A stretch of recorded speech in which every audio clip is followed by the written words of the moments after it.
Hey everyone, time for another episode of Day in the Life of Vintage Classic Specialist. So more restoration work today on various parts for the one family 64 Beetle, tucked away nicely back there.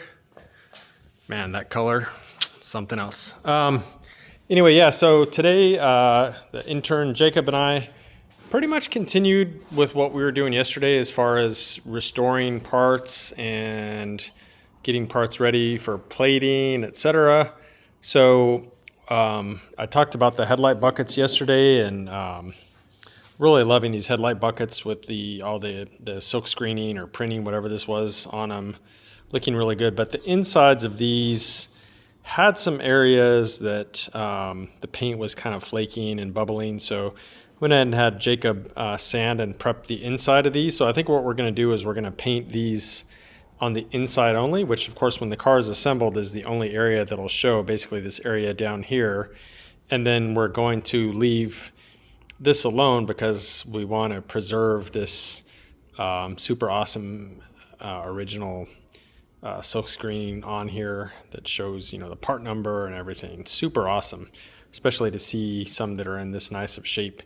So yeah, we'll touch them up here or paint them here where this is actually going to show on the car, but at the same time preserve this super awesome lettering and stuff. So yeah, he went ahead and disassembled those, basically got them all ready for painting. So we'll probably have him do that first thing Monday.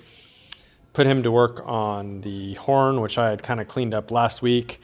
So we went ahead and basically what we do a lot of times with these is we clean them up and then we just clear coat over the Bakelite plastic and makes them pretty much look like new. So he did that, and then the actual part of the horn that makes the noise, this bit here that vibrates with the horn mechanism, we took care of the center here, got it looking awesome, and then went ahead and painted the rest of it black. This, of course, is the piece that sits behind the grill, so you don't even really see this. The holes in the middle of the grill, you can kind of see this peeking through there, so I wanted to preserve the color of that, the kind of zinc or natural metal color. So we preserved that and then painted the rest of it black. And then, like I mentioned yesterday, we're actually going to do the horn grill in zinc on this, so you'll kind of see this peeking through there. It's going to look super awesome. So that's that. More sandblasting today. I think we're probably done with most of it for now. You can see we dug out some more parts. Really, really nice mechanical fuel sender cover, so that'll get zinc plated. See the VDO logo on there and VDub stamp, so all that'll continue to show with zinc plating, which has essentially like no real thickness at all. Went ahead and dug out the inner part of the ashtray, which we hadn't done yet, so went ahead and sandblasted that too. Jacob sandblasted the window mechanisms, the window regulators, so these we're going to zinc plate. Again, no one will ever see these once the car is together, but we know they're there, and they're going to look awesome hiding behind those door panels. So there you go. That's how we roll. The rear seat bar, so this is the bar that the bottom of the back seat sits on. I spent some time on this thing. It was a bit of a disaster. It's mostly better now, but the ends of it were pretty tweaked up and it was kind of banged up in here. So basically spent some time on this thing doing some, metal work, essentially trying to get it looking good. So this thing, what we'll do is we'll have it sandblasted and powder coated, and then we'll paint it the correct kind of off-white color like this over the powder coating. A lot of things like seat frames, we go ahead and have them powder coated, blasted and powder coated. That pretty much at that point they're going to last forever, and then we paint over the powder coating with whatever color they're supposed to be that's correct for that year car. So kind of a little trick we do to preserve things and then get a nice layer of paint on them so they look the right color, but you still get the advantages of powder coating underneath there as far as really preserving the part. So yeah, this is kind of the powder coating box pile here, zinc plating there, and yeah, the lenses, I spent a little bit of time on these today, not too much.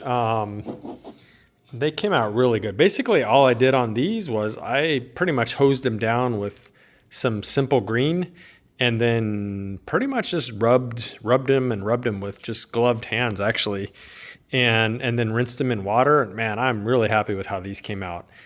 I may take some plastic polish to them. I think the plastic polish I use is Meguiar's, but honestly, I don't know that they really even need it. There's maybe a little scuff right there that you can see, but really, really nice. Original logoed lenses.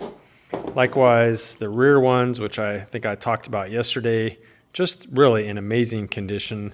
Same thing, just pretty much hosed them down inside and out with simple green, and then basically rubbed the simple green with gloved hands on them to kind of clean them up. Really happy with how these look too. Again, may or may not take a little Meguiar's plastic polish on these to kind of buff them up a little bit more, but honestly, I'm not really convinced that they need it. Looking really good, and again, boom, there's that big old logo. The bezels for those, I went ahead and polished those up, but they've got some pitting on them, and they're just not great, so probably go ahead and replace these. The bulb holders, on the other hand, are really nice. We're going to go ahead and roll with these, and of course they have all the stamping and logos and stuff on them, and they're in pretty remarkable shape. This one I really love because apparently he paid $5 for it. It looks like at a yard sale or something. I'm not sure. This car had been wrecked at some point, and so it's probably it was in maybe other little fender benders over the years. So at some point, this was replaced, and apparently they paid $5 for it. So I love that that's on there, and that Sharpie or whatever, $5, that's staying on there. So a little Easter egg that's going to stay on this car right there from back in the day. Again, these are the original owners, so somebody in that family paid $5 for this. The reflective surfaces are really pretty remarkably good on both of them. So yeah, we're going to use these. These are nice. So I haven't spent a lot of time cleaning these up. They'll look even better, but really nice. Likewise, the front bulb holders, the reflectors on these are probably actually nicer even, and little crusty, little dirty basically. I haven't really cleaned these yet. This is pretty much how they came out of the car. So yeah, this stuff is really nice. The headlight lenses, again, we disassembled the headlights so we could look at, repainting these buckets, and then also the lenses. They have some scratching that you can see right. I can't really point. Right. Let's see if I can catch it in here. It's really hard to see. Right in here somewhere. It's hard to point at and hold at the same time. But anyway, yeah, you can see it. So you see the scratching. So I may try and polish that out.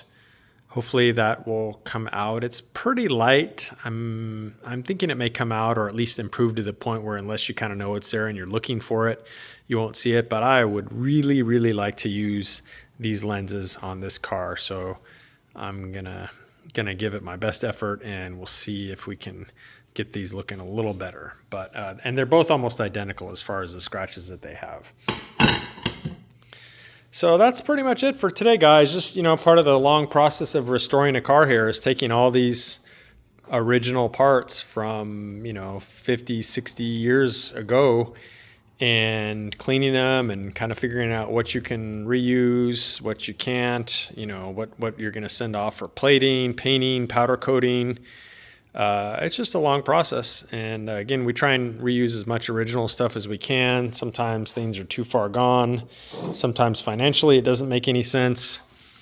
These Hella front turn indicator housings, probably not worth re-chroming unless we have a bunch of other chrome that we need to also send out for this car. To just have these two pieces done would not really make economic sense. But we'll have to see. If we manage to gather up a bunch of stuff for chrome plating for this car, then yeah, we may actually re-chrome these and use them. But again, only if we kind of find a bunch of other stuff, because they're going to have a lot charge. It would probably cost as much to chrome these two pieces as it would to chrome, half a dozen or more pieces. So yeah, we'll see. Anyway, that is it for today. That is it for this week, guys. Hope everyone enjoyed this week's worth of videos. If you haven't done so, please subscribe to our channel. Hit the little thumbs up like if you like our content. And we will see you guys Monday. Have a good weekend. Bye.